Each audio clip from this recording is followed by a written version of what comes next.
आइए देखते हैं स्वामी विवेकानंद ने मन के बारे में क्या कहा है। ज्यों ही लहरें शांत हो जाती हैं और पानी स्थिर हो जाता है, त्यों ही हम सरोवर की तली को देख पाते हैं। मन के बारे में ठीक ऐसा समझो। जब यह शांत हो जाता है तब हम देख पाते हैं कि अपना असल स्वरूप क्या है। फिर हम उन तरंगों के साथ अपने आप को एक रूप नहीं कर लेते, वरन अपने स्वरूप में अवस्थित रहते हैं। उदाहरणार्थ, मान लो किसी ने मेरी निंदा की, बस वह मेरे मन में एक वृत्ति उठा देता है और मैं उसके साथ अपने आप को एक रूप कर देता हूँ। इसका परिणाम होता है दुख। जब हमारी दो अनुभूतियाँ आपस में विरोधी नहीं होती, तब उसे हम प्रमाण कहते हैं। मान लो मैंने कुछ सुना, यदि वह पहले अनुभव की हुई किसी बात का खंडन करे तो मेरे भीतर उसके विरुद्ध तर्क वितर्क होने लगते हैं और मैं उस पर विश्वास नहीं करता। प्रमाण के तीन प्रकार हैं: साक्षात अनुभव या प्रत्यक्ष। यह एक प्रकार का प्रमाण है। यदि हम किसी प्रकार आँख और कान के भ्रम में ना पड़ें तो हम जो कुछ देखते हैं, अनुभव करते हैं, उसे प्रत्यक्ष कहा जाएगा। मैं इस दुनिया को देखता हूँ, बस यह उसके अस्तित्व का पर्याप्त प्रमाण है। दूसरा है अनुमान। लक्षण से लक्ष्य वस्तु पर आना। तुमने कोई संकेत देखा और उससे तुम उस वस्तु पर आ गए जिसका कि वह संकेत है। तीसरा है आप्त वाक्य। योगियों अर्थात सत्य दृष्टा ऋषियों की प्रत्यक्ष अनुभूति।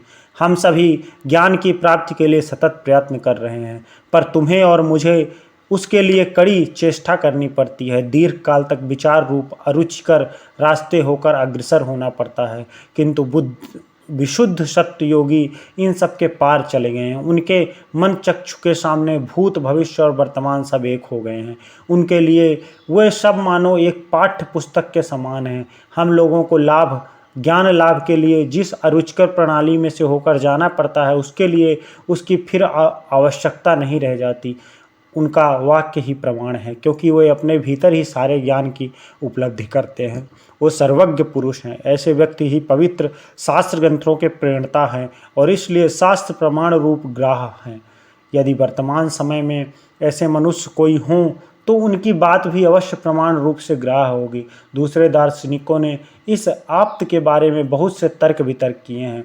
उनका प्रश्न है कि आप्त वाक्य को सत्य क्यों माना जाए। इसका उत्तर है, यह उनकी प्रत्यक्ष अनुभूति है। मान लो तुमने या मैंने कोई बात देखी, यदि वह पहले किए हुए अनुभव की विरोधी ना हो तो वह प्रमाण रूप से ग्राह्य होती है। ठीक इसी तरह उसका भी प्रमाण समझना चाहिए। इंद्रियों के अतीत एक ज्ञान है और जब कभी यह ज्ञान युक्ति और मनुष्य की पूर्व अनुभूति का खंडन नहीं करता, तब उसे प्रमाण कहते हैं। यदि कोई पागल इस कमरे में घुस आए और कहने लगे कि मैं सब और देवता देख रहा हूँ, तो वह प्रमाण ना कहा जाएगा। पहले तो वह ज्ञान सत्य होना चाहिए, दूसरे वह पहले के किसी ज्ञान का खंडन ना करे और तीसरे वह उस मनुष्य के चरित्र बल पर आधारित हो।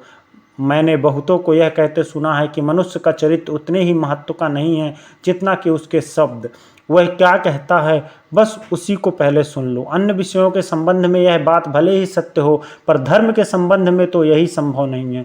एक व्यक्ति दुष्ट स्वभाव वाला होता हुआ भी ज्योतिष के बारे में कुछ आविष्कार कर सकता है। वह धर्म के बारे में बात अलग है, क्योंकि कोई भी अपवित्र मनुष्य धर्म यथार्थ सत्य को किसी काल में प्राप्त नहीं कर सकता। अतएव सबसे पहले हमें देखना होगा कि जो व्यक्ति अपने आप को आप्त कहकर ढिढोरा पीटता है, वह पूर्णतया निस्वार्थ और पवित्र है अथवा नहीं। दूसरे, उसने अतीन्द्रिय ज्ञान की प्राप्त की है नहीं।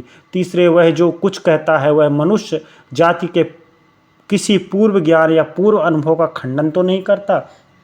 आविष्कृत कोई भी नया सत्य पूर्वकालीन किसी सत्य का खंडन नहीं करता, वरन वह पूर्व सत्य के साथ पूरी तरह मेल खाता है। और चौथे, दूसरों के लिए उस सत्य की प्राप्ति करना संभव होना चाहिए। यदि कोई मनुष्य कहे कि मुझे एक दर्शन हुआ है और साथ ही यह बोले कि मैं उसे देख सकता हूं और किसी के बस की बात नहीं है, तो मैं उसकी बात पर विश्वास नहीं करता। प्रत्येक मनुष्य स्वयं प्रत्यक्ष उपलब्धि करके यह देख सकता है कि वह सत्य है या नहीं। फिर जो व्यक्ति अपना ज्ञान बेचता फिरता है वह आप्त नहीं है। यह सब शर्तें अवश्य पूरी होनी चाहिए। तुम्हें पहले देखना होगा कि वह व्यक्ति पवित्र और निस्वार्थ है, उसमें रुपया कौड़ी या नाम यश की तृष्णा नहीं है। दूसरे, उसके जीवन से यह प्रकट नहीं होना चाहिए कि वह ज्ञानातीत भूमि पर पहुंच गया है।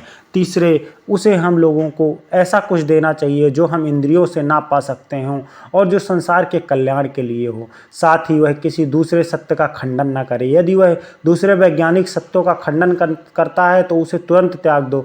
चौथे, वह व्यक्ति किसी सत्य की ठेकेदारी ना करे, अर्थात वह ऐसा ना कहे कि इस सत्य में मेरा अधिकार है, किसी दूसरे का नहीं। वह अपने जीवन में उसी को कार्य रूप में परिणित करके दिखाए जो दूसरों के लिए भी प्राप्त करना संभव हो। अतः प्रमाण 3 प्रकार के हुए: प्रत्यक्ष अर्थात इंद्रियों द्वारा विषयों की अनुभूति, अनुमान और आप्त वाक्य। मैं इस आप्त शब्द को का अंग्रेजी में अनुवाद नहीं कर सकता। इसे अनुप्रमाणित शब्द द्वारा व्यक्त नहीं किया जा सकता क्योंकि यह अनुप्रमाण बाहर से आता है और यहाँ जिस भाव की बात हो रही है वह भीतर से आता है। इसका शाब्दिक अर्थ है जिन्होंने पाया, अर्थात विवेकानंद ने वर्णन किया कि किस प्रकार किस तरह के लोगों को अपना श्रेष्ठ या किस तरह के लोगों का आपको अनुसरण करना चाहिए और मन और इंद्रियां किस तरह कार्य करती हैं और किस तरह इन सब के वशीभूत ना होकर आप